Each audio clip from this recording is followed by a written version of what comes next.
რას დავბედით? იმაზეც ვაკეთებ და იმაზე მოკლედ დროში. შეიძლება მართლაც ევროპაც გავავოცოთ. Поздравляю весь личный состав. კარგი მანევრია ძალიან. იაპონიაში გადაცემდა. ვაშა გადაცემა თქვენთან არის. თენგიზ გოგოტიშვილთან ერთად. სპეციალური გამოშვებით, ანტიკორუფციული გამოშვებით. ეპოქალური ვერა, მაგრამ ბორია საქართველოსთვის დიდი ამბავი მოხდა. ანტიკორუფციული ბიურო რომ ქვია, აი იმ კანტორამ როგორც იქნა გახსნა თანამდებობის პირთა დეკლარაციები, რომელთაც შარშანდელ შემდეგ მალავდა. აი ეს არ აქვეყნებდა. ტექნიკური შეფერხებაა ამბობდნენ. როგორც უცებ, აი ქუჩის ყველა კამერა და პოლიციელის ყველა სამხრე კამერა რომ აღმოჩნდება ხოლმე გათიშული, როცა პოლიციელები ან მათ ტიტუშკები ვიღაცას ასიკვდილოდ იმეტებენ. აი ზუსტად ასევე რაღაცა ეტაკა მაინც და მაინც დეკლარაციებს და PDF-ის ფაილები ვერ ატვირთეს. ახლა როცა ფაილები გაიხსნა, გასაგები გახდა რომ ამის გამოქვეყნებას რა თქმა უნდა დამალვა ერჩინათ.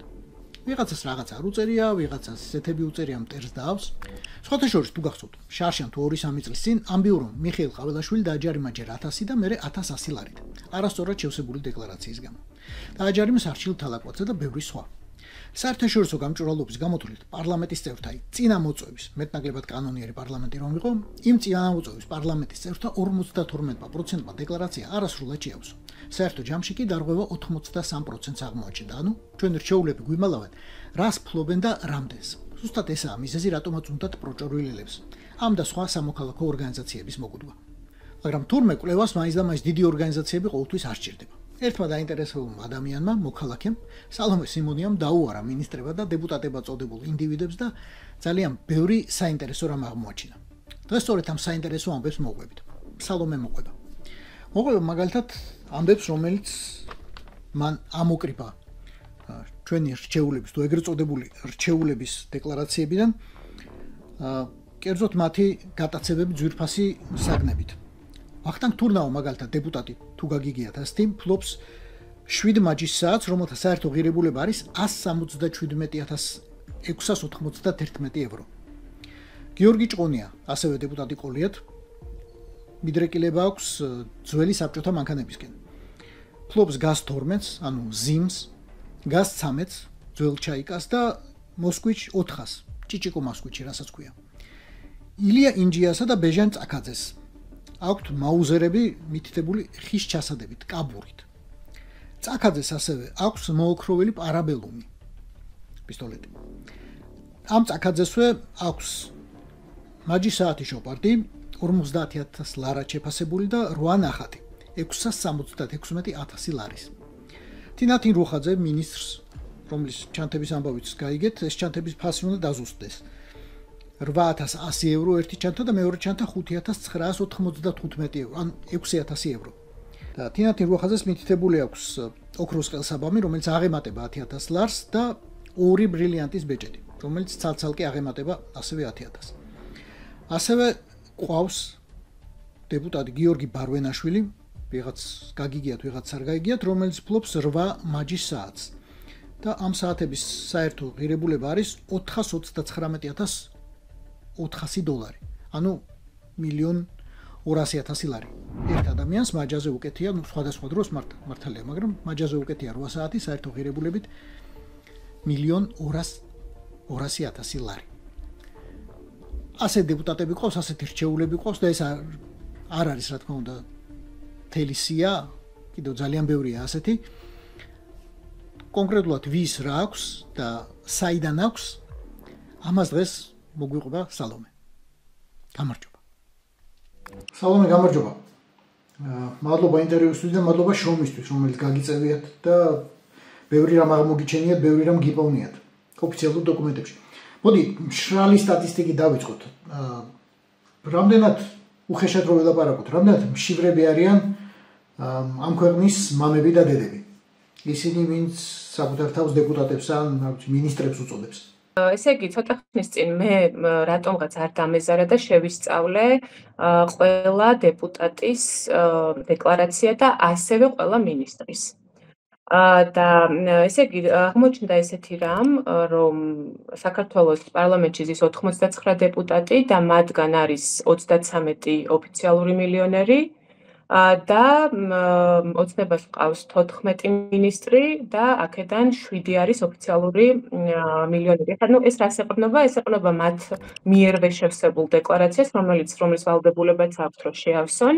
და ეს არის მათი უძრავ-მოძრავი ქონება, ძვირფასი ნივთები, აქციები, ბიტკოინები და ასე შემდეგ. ანუ ჯამი, ასე ვთქვათ, თითოეული ამ პიროვნების, ამ დეპუტატის თუ მინისტრის, ასე ვთქვათ, ჯამური ქონება $1,000,000 აღემატება, შესაძლოა რამდენიმე მილიონი, ზოგიერთ მათგანის შემთხვევაში რამდენიმე მილიონიც იყოს მათი ქონება და არიან ისეთები, რომლებიც მიახლოებული არიან, ასე ვთქვათ, ეგრეთ წოდებულა მილიონერობამდე, ну ცოტა აკლიათ რა. მისალოცი ამბავია. რატომაც არა, ვინ იტყოდა უარს? და ეს ქონება მათი დაგროვილია, მათი მარიფათით არის ნაშოვი თუ რა ვიცი, მამების და ბაბუების დატოვებულია.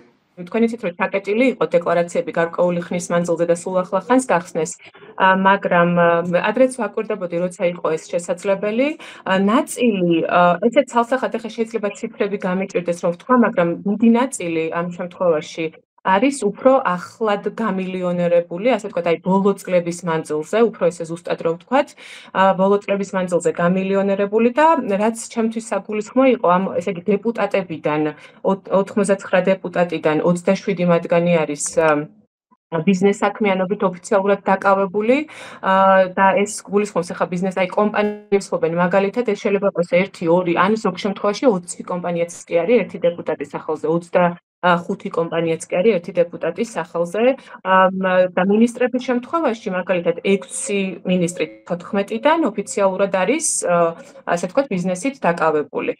არიან სხვათა შორის ისეთები, რომლებიც მევახშეობით შეულობენ ფულს, ანუ მათ ოფიციალურად აქვს მითითებული დეკლარაციაში, რომ აპროცენტებენ თანხას და ასე ვთქვათ, აქედან იღებენ შემოსავალს. ერთ-ერთი მათგანი არის მაგალითად პარლამენტის თავმჯდომარე შალვა პაკუაშვილი, რომელსაც მითითებული აქვს, რომ გარკვეული ოდენობის თანხას აპროცენტებს და ყოველწლიური შემოსავალია გარკვეული ამ პროცენტის სახით.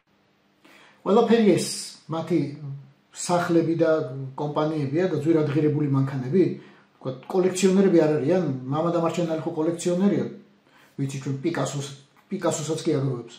ასე კი ათეულობით არის ესეთი დეპუტატიც და მინისტრიც, რომლებიც ვალდებულება აქვს მათ რომ დეკლარაციაში 10,000 ლარზე მეტი ღირებულების რაიმე ნივთს თუ ფლობენ და ანუ უამრავი მათგანი არის ისეთი, რომელიც ფლობს 10,000 ლარზე მეტი, თვითონ ნივთი 10,000 ლარზე მეტი რო ღირს. ისეთი მაგალითად საათები, ცეცხლსასროლი იარაღი, ეს შეიძლება იყოს ყელსაბამი ან სამაჯური, ოქროს ასე ვთქვათ სამკაულზეა საუბარი, ეს არის ბიტკოინები, ძალიან ძვირადღირებული კომპანიების აქციები, მაგალითად ეს შეიძლება იყოს Tesla-ს აქცია და ასე შემდეგ და ჩემთვის ყველაზე ტრაგიკული რაც აქ იკვეთება სინამდვილეში რატომაც მე დავინტერესდი თავიდან იცით რა იყო რომ მაგალითად აი დელეგატები რაც ახლა ხო აი ბოლო დროს რაც წარადგინეს ხო ოცნებაში დელეგატები ამ თუ იმ რეგიონიდან მაგალითად 64 მუნიციპალიტეტიდან ყველაზე უფრო ღარიბი რეგიონები ეს არის რაჭა-ლეჩხუმ ქვემო სვანეთი ანუ ყველაზე მეტი სოციალურად დაუცველი ცხოვრობს ამ რეგიონში და ყველაზე ღარიბი მუნიციპალიტეტების წარმომადგენელი პარლამენტში არის ყველაზე მდიდარი პარლამენტარი.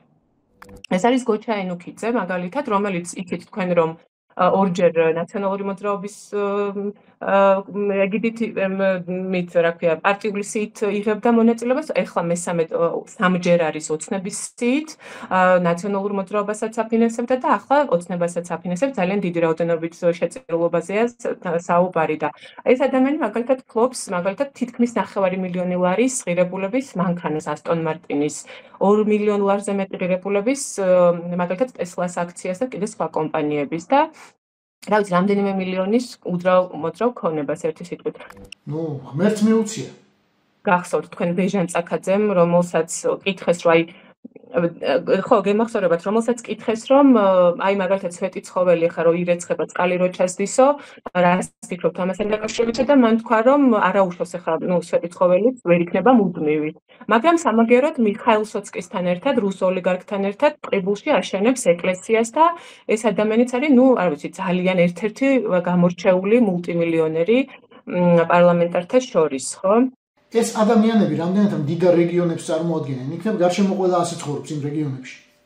სამეგრელოში იცით თქვენ ახლა რა დონის სიღარიბეა და რა ვიცი ხან ბავშვები გაჭირვების გამო იწვევიან ეს ამბავი ხო ეს ტრაგიკული ამბავი რამდენიმე წლის წინ მოხდა როცა დედამ ვერ გადაიხადა გადასახადი დენის და ბავშვები სანთლის შუქზე ჩაეძინათ ბავშვებს და დაიწვნენ ტყუპები ხო ეს ტრაგედია დაწყებდა მაგრამ სამაგეროდ სამეგრელოს ყავს ორი დელეგატი რომლებიც მულტიმილიონერები არიან ხო ეს ილია ინჯია და გიორგი ხახობიანი მაგალითად ილია ინჯია ფლობს რა ვიცი მოსკოვში ბინას ძალიან ძვირად ღირებულს რამდენიმე ასეულობით $1000 უძრავ მოძრავ ქონებას 20000 ლარის მაგალითად ერთის ცეცხლსასროლი იარაღი აქვს მას თუნდაც რა და ასე შემდეგ ანუ ესე იგი თუნდაც ახლა მინისტრების მაგალითზეც რო ავიღოთ ხო ეს მინისტრებიც ჩვენ ვიცით რომ რამდენიმე კომპანიას ფლობენ, აი მაგალითად 6 მათგანი ზუსტად დეკლარირებულად ვიცით რომ რამდენიმე კომპანიას ფლობს და აი ორ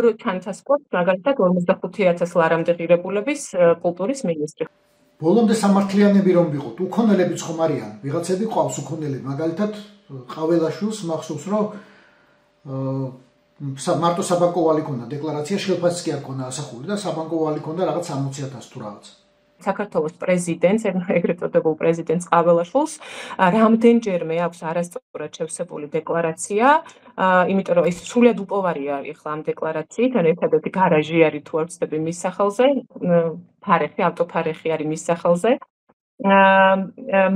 მაგრამ ესე იგი ოცნების პრეზიდენტი დაჯარიმებულია თავად ესე იგი სახელმწიფო სტრუქტურების მხრიდან ვინც ამოწმებს ამ დეკლარაციას ანტიკორუფციულია თუ სხვა უწყება არის მაგრამ ნამდვილად ვიცი ეს რომ დაჯარიმებული არის ყაველაშვილი არასწორად შევსებისთვის დეკლარაციის და ასევე რამდენიმე დეპუტატიც არის სხვათა შორის ეხლა შეიძლება ეს არ ჟღერდება და ამას არ ახმაურებენ საზოგადოებრივ დეპუტატმა არასწორად შეავსო დეკლარაცია ცოტა ისე ჟღერს, მაგრამ ნამდვილად რომ თავადვე აჯარიმებენ, ასე ვთქვათ, სახელმწიფო სტრუქტურები ოცნების დეპუტატებს და ამ შემთხვევაში აი ყაველაშვილის მაგალითი შეგვიძლია მოვიყვანოთ, ეს ნამდვილად დარწმუნებით შემიძლია რომ გითხარით. კარგი, ყაველაშვილმა შეიძლება წერა არ იცის, რაც საერთოდ არ გამოურიცხავ ამას და ლოგიკური ვერსია რომ ვერ გაიგო როგორ უნდა შეავსოს დეკლარაცია და რა უნდა ჩაწეროს, შიგნით რა არ უნდა ჩაწეროს, მაგრამ ზოგადად აი ყველა დეკლარაციის შეჯამებით იქნება თუ არა სურათი რომ ეს ადამიანები ვისაც ქვეყნის მამები და დედები ქვიათ უწოდებენ ყოველ შემთხვევაში საკუთარ თავს პასუხისმგებლობით ეკიდებიან ამ საქმეს და წერენ ყველაფერს რაც გააჩნიათ ხშირი არის შემთხვევები, როდესაც აი ნახეთ როგორი შემთხვევები არის, იცით, კიდევ ხშირი, როდესაც მაგალითად მათ არ აქვთ ქონება შეტანილი ოფიციალურად დეკლარაციაში, მაგრამ მათი პირადი ნომრით რო თქვენ დავუშვათ ნახოთ თუ იმ ოფიციალურ საიტებზე, ხო, ეს საძიებო საიტები რაც არის ამ შემთხვევაში საჯარო რეესტრი იქნება თუ სხვა მან ფიქსირდება მათ სახელზე მაგალითად ქონებები და იგივე ქონება არ არის შეტანილი დეკლარაციაში ხო ესეთი შემთხვევები მე პირადადაც მაქვს რამდენჯერმე ასე ვთქვათ გადავაწყდი ესეთ შემთხვევას სალამ მესმის ჩვენ ახლა ვერსიებზე ვსაუბრობთ მაგრამ რა შეიძლება იყოს ყველაზე ლოგიკური ახსნა იმისა რომ შარშანდელს შემდეგ 2024 წლის შემდეგ არ ქვეყნდებოდა ეს დეკლარაციები, უბრალოდ ჩაკეტილი ჰქონდათ, არ აქვეყნებდნენ, არ გვაჩვენებდნენ და ახლა რამდენიმე თვის დაგვიანებით გამოდის. აი ამ რამდენიმე თვის განმავლობაში რა შეიძლებოდა ყოფილიყო პრობლემა? ფაქტია, რომ კანონს არ ღვევდნენ თავად და დამალული ჰქონდათ ეს დეკლარაციები. ხო და სხვათა შორის კობახიძემ თქვა, რომ აი გავხსენითო და არანაირი პრობლემა არ აღმოჩნდა ამ დეკლარაციებშიო, სრულიად ასე ვთქვათ, სუფთა იყო, ვერავინ ვერაფერი ვერ თქვა, მაგრამ ეხლა რა ვიცი, ეთყობა მათთვის პრობლემა არ არის, რომ უღარიბეს ქვეყანაში, სადაც 700,000-ზე მეტი ადამიანი არის სოციალურად დაუცველი და ყოველი მე-6 ბავშვი ასევე მათივე სტატისტიკით ოფიციალური სტატისტიკებით ყოველი მე-6 ბავშვი შიმშილობს და აბსოლუტური სიღარიბის ზღვარს ქვემოთ არის 350,000 ადამიანი, თურმე პრობლემა არ ყოფილა, რომ 89 დეპუტატიდან 33 მილიონერია და 14 მინისტრიდან 7 მილიონერია. ნუ როგორც ჩანს, ეს მათთვის რაღაცნაირად მაინც მისაღები და მოსაწონი ფაქტია. მინისტრებს და დეპუტატებს ახლა ლექციების კითხვა აუგზავნეს და სტატიების წერა, მე მგონი თუ ჰონორარი შემოუვადდა. ბიზნესში მათი მონაწილეობა როგორ ხდება? რამდენად კანონიერია, რამდენად ღია? თუ უბრალოდ წილი აქვთ და რაც შემოსდის მოგება, უყურებს მონაწილეებს? კომპანიების მართვა გადაბარებული არ აქვს სხვა პიროვნებებზე. წინააღმდეგ შემთხვევაში მაშინ მითითებული უნდა ჰქონდეთ, ხო, კონკრეტული სახელი და გვარი. ამას ითხოვს, ხო, ეს კანონი, რომ ეს მითითებული იყოს. რამდენიმე ნამდვილად დაზუსტებით შეიძლება ეს იყოს 5, 7, 6, რომლებსაც არ აქვს ეს წილი გადაბარებული და როგორც ჩანს, აი ამ ბიზნეს საქმიანობაში ან კომპანიების მართვაში პირდაპირ არიან ჩართულები დეპუტატობასთან ერთად და, რა ვიცი, მინისტრობასთან ერთად. სალომე, რა ვითარება ადგილობრივი ხელისუფლების დონეზე? თქვათ, მერები, საკრებულოების თავმჯდომარეები, იმათი დეკლარაციები, იმათი ქონება თუ გაქვთ შესწავლილი, იქ რა ხდება? ეგ შემოგს რომ კიდევ უფრო დიდი განუკითხაობაა. ფაქტობრივად მინდოდა მერების გამოკვლევაც, თქვენ იცით რომ 64 მუნიციპალიტეტი გვაქვს და რამდენიმე მერი, რომელიც რაღაცნაირად ნახე მაინც არ დამეზარა, როგორც რამდენიმე საკმაოდ მდიდარი მერები ყავს, მაგალითად ერთ-ერთი ეს არის მარტვილის მერი, რომელსაც 750,000 ლარა დააქვს თბილისში, ბინა ახლახანს შეძენილი და ამ დროს მარტვილში ცენტრალური ქუჩა თითქმის 3 წელია ესეთ მდგომარეობაში, რომ რა ვიცი, მანქანები ვეღარ დადიან ლამის და ტურისტული ბიზნესის წარმომადგენლები იმასაც კი წუწუნებენ, რომ იკლო, ასე ვთქვათ, ვიზიტორთა რაოდენობა, იმიტომ რომ უბრალოდ არ შეუძლიათ ამ გზებზე გადაადგილება, მაგრამ ამ დროს საკმაოდ მდიდარი მარტვილის მერი ყავთ რაიონში. იქნება ეს ხალხი, პარლამენტში ვინძის, იქნება პარლამენტში აკეთებენ ისეთ სერიოზულ საქვეყნო საქმეს, რომ ჩვენ მოქალაქეებმა ვთქვათ, რომ კაი ჯანდაბას ჭამოს, აკეთოს ფული, ოღონდ იყოს იმ პარლამენტში და აკეთოს თავის საქმე. 99-დან 27 დეპუტატი არის, რომელიც როგორც გითხარით, ბიზნეს საქმიანობას ეწევა. მაგრამ ამავდროულად, რაც ძალიან მნიშვნელოვანია, უმეტესობა მათგანი არის ეგრეთ წოდებული უტყვი. ჩუმი დეპუტატები არიან ეს, იმიტომ რომ მათი წარდგენილი ინიციატივა ან რაღაცა ხალხის სასიკეთოდ გაკეთებული, მართლა არავის არ ახსოვს. აი ვერავინ ვერ მეტყვის ახლა, რომ ამ ადამიანების ხმა გაუგიათ. აი ამ 27 ბიზნესმენ დეპუტატზე მაქვს საუბარი, მაგრამ სამაგიეროდ, იმიტომაც არიან სავარაუდოდ დეპუტატები, რომ თავიანთი ბიზნეს საქმიანობას ტენდერებში მოგება იქნება ადვილად რაღაცა ბიუროკრატიული რაღაცა სარგებლის ნახვა თუ ისეთი საკანონმდებლო ინიციატივების გატარება, რომელიც მათ ბიზნესს აწყობს. აი მაგალითი შემიძლია გითხრათ ვაკო თურნავა ბოლო შემთხვევა, როდესაც ეს დეპუტატი ფლობს ისიც თქვენ რაღაც IT მიმართულებით ბიზნესშია და მან ახლა წარადგინა ესეთი ინიციატივა, რომ რუსეთიდან ადვილად შემოვიდნენ IT სპეციალისტები და აქ ბინადრობის უფლება ძალიან იოლად მიიღონ და შესაბამისად ახლა ეს მის ბიზნესს რო ეხმარება, ამას რაც უნდა ბევრი დაფიქრება, ხო? აი ესეთი ინიციატივებს ნამდვილად კი აკეთებენ, თუმცა ახლა სახალხო და ქვეყნისთვის ამგაჭირებული ხალხისთვის რამდენად არის ეს სასიკეთო და რაღაცის მომტანი, ეს უკვე გასაკეთია. საქართველოში, არა მარტო საქართველოში, მაგრამ საქართველოშიც დამკვიდრებული პრაქტიკით ეს ხალხი აუცილებლად უნდა იყოს ქართული ოცნების შემწირველი. სხვანაირად არ გამოვა. მე შენ გაძლევ საშუალებას, რომ რაღაცა ტენდერი მოიგო, ფული შევმოკლებ, მაგრამ შენი წილი ჩემთან მოსატანი გაქვს. ეს ჩანს დეკლარაციებში. ერთ-ერთი არის გარემოს დაცვისა და სოფლის მეურნეობის მინისტრი დავით სონღულაშვილი, რომელიც ასევე ოფიციალურად არის ეს დოკუმენტი, რომ ნაციონალური მოძრაობის შემწირველი იყო და შემდგომ უკვე ოცნების მოსვლისთანავე მალევე უკვე ოცნებასთან დაალაგდა, ასე ვთქვათ და უკვე ამ ეტაპზე არის გარემოს დაცვის მინისტრი. და ასევე სხვათა შორის მისი ოჯახის წევრებიც ძალიან მსხვილი შემომწირველები მამა და ძმა სონღულაშვილის, რომლებიც რაღაცა ჰესებით არიან დაინტერესებული და ბევრი სხვა მიმართულებით ბიზნესი აქვთ, ბევრი უძრავი ქონება და ასე შემდეგ. ძალიან მსხვილი შემომწირველები არიან ქართული ოცნების სხვათა შორის და თავად მინისტრი იყო ნაციონალური მოძრაობის შემწირველი. ესე იგი არც 2012 წლამდე იყვნენ მაინც და მაინც უპოვრები, ისინი ვიზეც ახლა არის ლაპარაკი. მინისტრები მაგალითად აქვს, დეპუტატები. აი მაგალითად მარიამ ქვრივიშვილი, რომელიც არის ოფიციალური მილიონერი მინისტრი, მაგალითად ტურიზმის ეროვნული ადმინისტრაციის ხელმძღვანელის მოადგილე იყო წინა 2012 წლის ჩათვლით. ანუ წინა ხელისუფლების პერიოდში და მერეც გადავიდა ოცნების, ასე ვთქვათ, 2014 წლამდე იყო ამ თანამდებობაზე. მაგალითად, გელა გელაძე, რომელიც არის შინაგან საქმეთა მინისტრი, ასევე მილიონერი, კრიმინალური პოლიციის დეპარტამენტში მუშაობდა, განყოფილების უფროსის მოადგილე იყო შინაგან საქმეთა სამინისტროში, ასევე ნაციონალური მოძრაობის პერიოდში. კი ბატონო, კიდევ ეხლავე გეტყვით. აი მაგალითად მაკა ბოჭორიშვილი, რომელიც ასევე არის მილიონერი საგარეო საქმეთა მინისტრი, წინა პერიოდში იყო ევროკავშირის საქართველოს შორის ურთიერთობის სამმართველოს უფროსის თანამდებობაზე. ეს არის 2009-10 წლები. ასევე დავით სონღულაშვილი, რომელიც ასევე არის მილიონერი, ეს იყო ადმინისტრაციის უფროსი ეკონომიკის განვითარების სამინისტროში ნაციონალური მოძრაობის პერიოდში. და კიდევ ყავს ერთი შალვა გოგოლაძე სპორტის მინისტრი სხვათა შორის ასევე მილიონერი გახლავთ, რომელიც იყო ერთ-ერთი ძეგლთა დაცვის სამინისტროში ერთ-ერთი მიმართულების დირექტორი.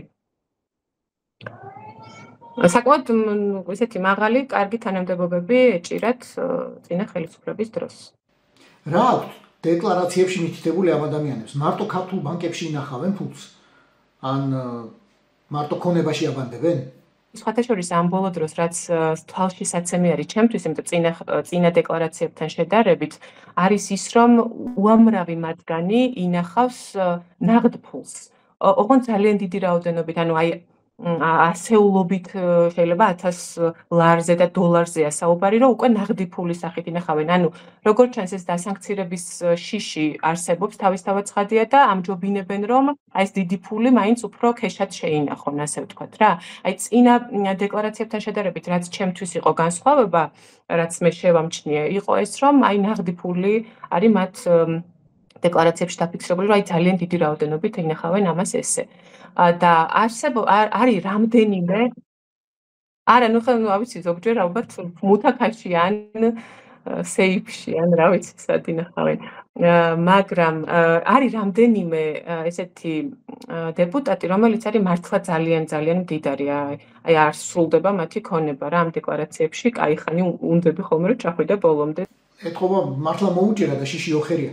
ამ დოკუმენტებში ჩანს თუ არა რომ რაღაცა პრივილეგიები ენიჭებათ, უკანონო პრივილეგიები ენიჭებათ, ან მოულოდნელი, მოდი ასე ვთქვათ, პრივილეგიები ენიჭებათ სახელმწიფო ტენდერების განხორციელებისას იმ კომპანიებს, რომელშიც ესენი არიან მეტილეები, რომელთა ფლობელებიც ესენი არიან, დამფუძნებლებიც ესენი არიან. რა თქმა უნდა, საბოლოოდ სასამართლომ უნდა შეაფასოს, როგორც სასამართლო როცა გვექნება სასამართლო, მაგრამ აი უკანონო გამდიდრების ან თანამდებობის ბოროტად გამოყენების კვალი თუ არის ამ დეკლარაციებში. აი მაგალითად თუნდაც უცებ რაც მახსენდება, ეს არის გოჩა ენუქიძე, რომლის კომპანია, რა ვიცი, ათეულობით მილიონი ლარის ტენდერებში იმარჯვებს, ანუ ოცნების მიერ გამოცხადებულ ტენდერებში და ხშირ შემთხვევაში არის, რომ უპირობოდ, ანუ ერთადერთი მონაწილეა და რაღაცა საუკეთესო ფასს თავაზობს და რაღაცნაირად აი ყველა ჩახსნილია, ყველა კომპანია ჩახსნილია, უპირობო გამარჯვებულია ხოლმე. სალომე, დიდი მადლობა. დიდი შრომა გაგიწევიათ, მაგრამ დარწმუნებული ვარ კიდევ დიდი შრომა გელით, ვიცით რა ქართული ოცნება ძირეულად, სიღრმისეულად რას წარმოადგენს, კიდევ ბევრ რამეს აღმოაჩენ, დარწმუნებული ვარ. ძალიან დიდი მადლობა. არაფრის, პირიქით მადლობა. მადლობა, კარგად. ყველა ვნახეთ კადრები, როგორ ყრიდნენ ბავშვებს სახლებიდან ქოცების პოლიცია და აღსრულების ბიურო და როგორ დააპატიმრეს 17 გაბრაზებული ადამიანი. იმიტომ რომ იქაურობა თურმე ბორის გრიგორიჩის ძალიან ახლობელი ადამიანისაა. დაუცალეს ახლა იქაურობა და გააკეთებს ააშენებს რასაც უნდა. შეიძლება მოგეჩვენოთ რომ ამათია ქვეყანა და ვერაფერს გააწყობთ თუ გაბრაზდები და ამას გამოთქვამთ, მაგრამ იცოდეთ რომ მათაც ეშინიათ, სულ უფრო მეტად. აი ამ შიშის, ზუსტად ამ შიშის ნიშანია რომ ისინი სულ უფრო მეტ ფულს ინახავენ მუთაქებში, ან სეიფებში. იმ დღისთვის, როდესაც გაუყინავენ ბარათებს, დაადებენ სანქციებს და შეიძლება პურის ფული აღარ ქონდეთ. ზუსტად ამის ნიშანია ის, რაც ამ დეკლარაციებში გამოჩნდა. სულ რამდენიმე წაგიკითხავთ, ეს არის დეპუტატი აკაკი ალადაშვილი, თუ იცნობთ ასეც, რომელსაც ნაღდი ფული აქვს შენახული $120,000 და $420,000 ლარი. ვახტანგ თურნავა შეიძლება გაიგიათ ან არა. შენახული აქვს €430,000 ნაღდი ფულით. ეს არის $1.5 მილიონ ლარი. ილია ინჯიას ნაღდი ფული აქვს სადღაც შენახული გადადებული $100,000 და $200,000 ლარი. ნინო წილოსანი, რომლის ოჯახიც პროკურორულმა სასამართლომ აბსოლუტურად უდანაშაულო ცნო, რა თქმა უნდა, ცნობდა 65 მილიონი ზარალის მიყენებაში სახელმწიფოსთვის.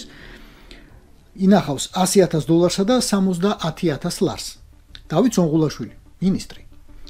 ინახავს $75,000 და $20,000 ლარს. შალვა გოგოლაძე, ასევე მინისტრი, ინახავს $350,000 ლარს.